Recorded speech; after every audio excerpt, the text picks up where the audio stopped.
Well, I wasn't really sure that I would actually vlog again for lots of reasons. Obvious ones, vanity. You can see my massive scar here from where I, threw myself down the stairs. My lovely grey roots just because I haven't got the energy to get my hair done. I can't sit in hairdressers and I can't seem to find anybody to come and sit with me and do my hair. Well, I can, but nobody that I've got the energy to entertain whilst I wait for the colour.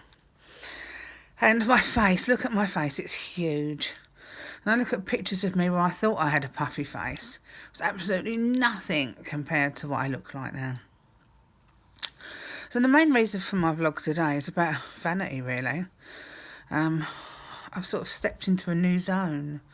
I've got broken teeth, I've got a loose crown, just to add to all my other problems. I've got no energy, I've got pain back, and I didn't think I'd be sort of talking about pain again. And I have a carer. Having a carer was a massive concession for me, because it's just like saying, okay, Cancer, you've won, come on in, and it would just witter away and you can look after me.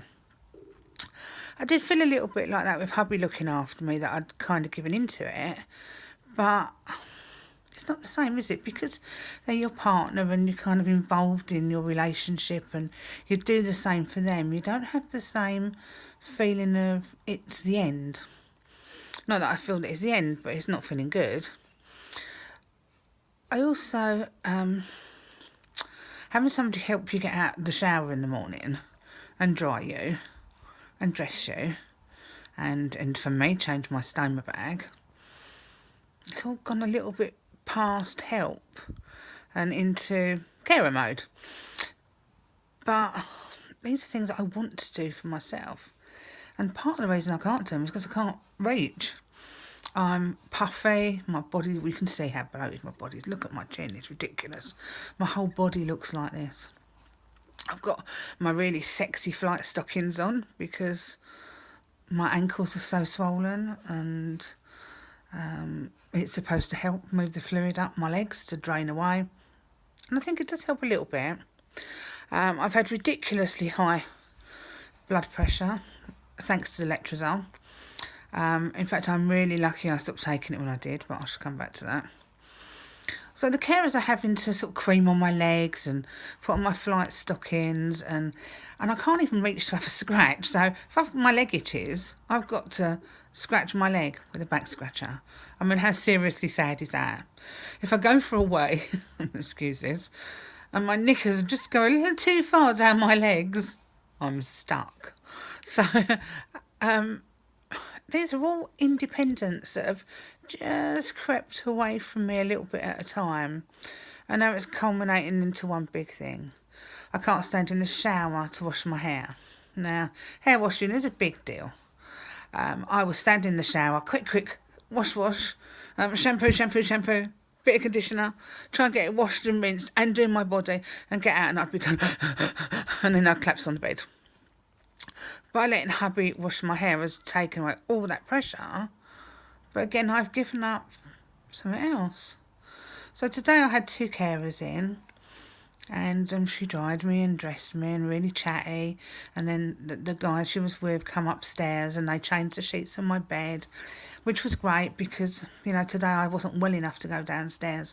And you see, that's the other problem, is that they helped me go downstairs.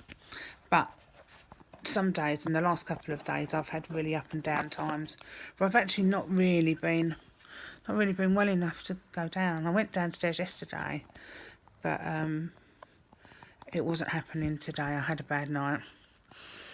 So it was back into bed, dressed, because I need to get dressed. Getting dressed is quite important. I can't get a bra on anymore because I'm so swollen, but I actually managed to put real clothes on and I've brushed my hair. I'm avoiding looking in the mirror as much as I possibly can, so doing a vlog is like torture. But although I have given into it, it does mean that the days can be normal once the carers have been and gone, as normal as it can be. I think if you're in a position where you're being offered or given the opportunity to have a carer in, somebody's assessed that and are looking at it from a point of view that we as patients who are desperate to hang on our independence because we don't want to give in to the cancer, maybe we miss a trick. Somebody else is looking at it from a completely different viewpoint, and it's not necessarily that it's a bad thing. So I would definitely take the carer option, much as I'm not actually singing its praises, but I can see the value. The other problem is when I go downstairs into my hospital bed, is that the toilet is further away. And I literally yesterday nearly crawled in tears from the toilet back to the hospital bed. That might be what put me off going into there today. So hubby says, oh yeah, I'll get the commode in. Okay, so concession number 2 of this week. Commode, are you serious? Do I give in to the commode? No, and I'm seriously not ready for that. So we have a commode, but I'm not prepared to use it. In fact, the crawling from the toilet, in tears, hardly able to breathe, actually, to me, at the moment, is preferable to the commode. Some of you will think I'm completely mad and I should just give in to it and make my own life easier. But you know, I don't know if making my life easier physically makes it easier mentally. So I'm trying to keep my head above water here. I've got pelvic pain, and my pelvic pain's quite bad today, and it's been bad the last couple of days. It's a bit like it was in February when I first went to the hospice to start back on serious pain meds, and I think I might have to talk to my palliative care doctor at the hospice before my appointment in October, because if I move into next week and I'm still in pain, then I don't know if I want to just keep gritting my teeth and trying to manage it on my own.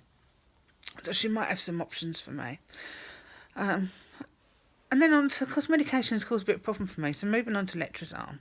So letrozole was my next step. It's a hormone blocker, and the idea was that the hormones, it stops feeding the tumour. I had a really bad reaction. Typical. Of course, what would you expect? I wouldn't expect anything less. So letrozole, I'm starting to get really hot flushes. Yeah, okay, that's cool. That's one of the side effects.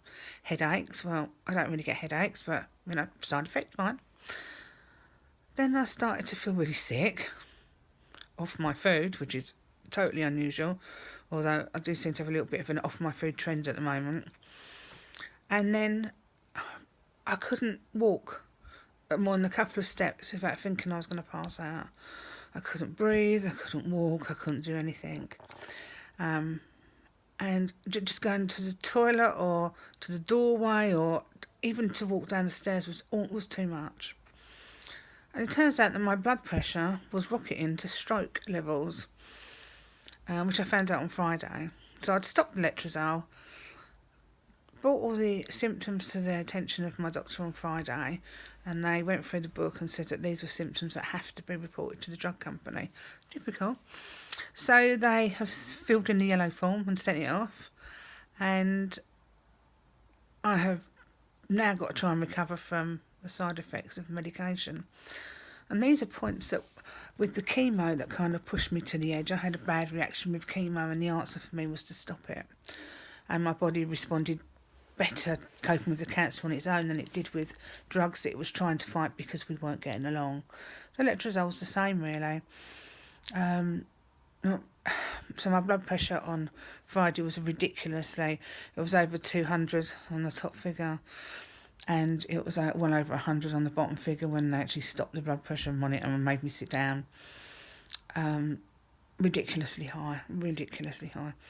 Today's the first day it's come down to normal-ish levels. And I can move around a bit, but I still have tumour bleed in my bladder, and I've had that since Friday, on and off. In fact, Saturday was the first worst tumour bleed I've had. So if I add all them things together, it don't look good. If I add together my resistance to all the help I'm getting, I don't look good.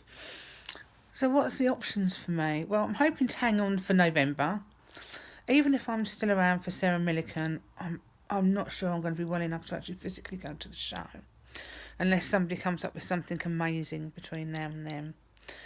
It won't be a treatment plan, so it's got to be my own body doing some work, so I've got to do my best to treat it as well as I can. So I'm fingers crossed for any ideas. I've rapidly changed my diet because my blood sugar was going up, which could have been the letrozole because it's coming down again now. Or it could just be a reaction to the steroids. We'll need to find that out. Hints and tips for energy so that I can call the hairdresser back and get my roots done. Because I don't want to be grey. I don't like it. And I don't know. I just need to get my head around the fact that sometimes a concession's not a bad thing. That doesn't mean I'm going to give in to the commode idea. We'll just have to see how long I can manage for. I think pushing myself on sometimes helps. I don't know, but I think it does.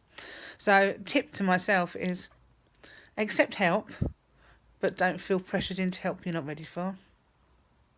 Get your hair done if you can. Keep hubby on top of the washing the hair. Watch my diet because I don't want any blood sugar problems. And the biggest one of all, avoid mirrors. So I don't look in the mirror. I seem to feel an awful lot better. I can imagine I look completely different to how I do until I try to put some clothes on that don't fit me. But other than that, I'm not doing too bad. I'm still here. I'm still fighting on. I need to be here for my wedding anniversary at the end of September, 9 years. Tomorrow's the anniversary of losing my dad. It'll be 8 years. So that's a bit of a sad day for me in a way.